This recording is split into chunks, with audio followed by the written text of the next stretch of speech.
والصلاة والسلام على أشرف رسول الله وعلى آله وصحبه أجمعين. ഏറെ ബഹുമാനപ്പെട്ട ഉമ്മമാരെ, സഹോദരങ്ങളെ, എന്നെ കേൾക്കുന്ന എല്ലാവർക്കും അസ്സലാമു അലൈക്കും വറഹ്മത്തുള്ളാഹി തആല വബറകാതുഹു.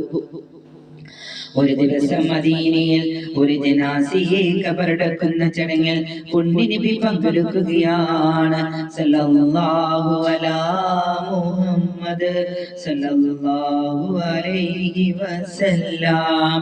ആ ജനാസയുടെ ചടങ്ങ് ഖബറിന്റെ വക്കത്തിരുന്നു കൊണ്ട് പുണ്യ റസൂൽ സഹാബത്തിന് ഉപദേശിക്കുകയാണ്.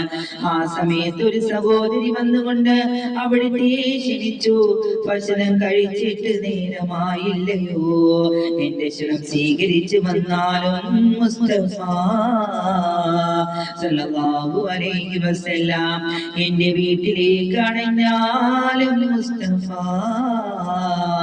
സല്ലല്ലാഹു അലൈഹി വസല്ലം എന്റെ ചെറിയ ഭക്ഷണത്തിൽ പങ്കുകൊണ്ടാലും മുസ്തഫ സല്ലല്ലാഹു അലൈഹി വസല്ലം. അങ്ങനെ പുണ്യ റസൂൽ ക്ഷണം സ്വീകരിച്ച് ആ വീട്ടിലേക്ക് വന്നു. ആടുമാംസം കൊണ്ടുള്ള ഭക്ഷണം വിളമ്പി വെച്ചു റസൂലിന്റെ മുന്നിൽ സല്ലല്ലാഹു അലൈഹി വസല്ലം.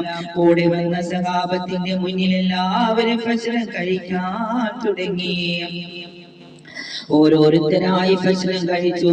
ഭക്ഷണം കഴിച്ചുകൊണ്ട് ആ മാംസത്തിൽ നിന്ന് കൈവച്ച് നബി കൈ പിൻവലിക്കുന്നു.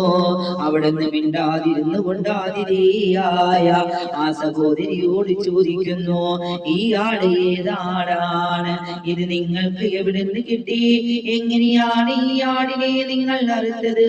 എവിടുന്നാണ് ഈ ആടിനെ ലഭിച്ചത്? എങ്ങനെയാണ് ഇത് നിങ്ങൾക്ക് ഒരുക്കിയത്? ആ സഹോദരി പറയാൻ തുടങ്ങി, അങ്ങ് ഇവിടെ നിൽക്കുന്ന കണ്ടപ്പോ അങ്ങേ ഭക്ഷണം കഴിപ്പിക്കണമെന്ന് തോന്നി, അങ്ങേ സൽക്കരിക്കണമെന്ന് തോന്നി. അങ്ങാടി ചെന്നപ്പോഴോ ആടിനെ ലഭിച്ചില്ല. അയൽവാസിയോട് ചോദിച്ചപ്പോഴും കിട്ടിയില്ല.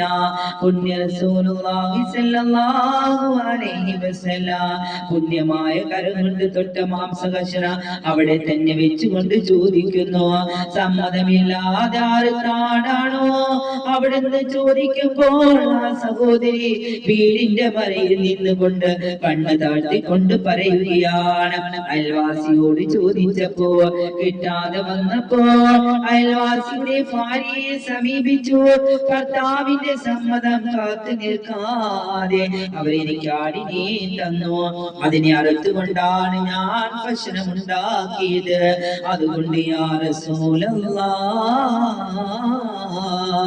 പൊറുക്കണേ യാ ഹബീബല്ലാഹ്. അന്യായമായത് ഭക്ഷിക്കരുതേ, അന്യായമായത് തിന്നരുതേ, അന്യന്റെ ഉടമസ്ഥതയിൽപ്പെട്ടത് അപകരിക്കരുതേ എന്ന് മുഹമ്മദ് മുസ്തഫ സല്ലല്ലാഹു അലൈഹി വസല്ലം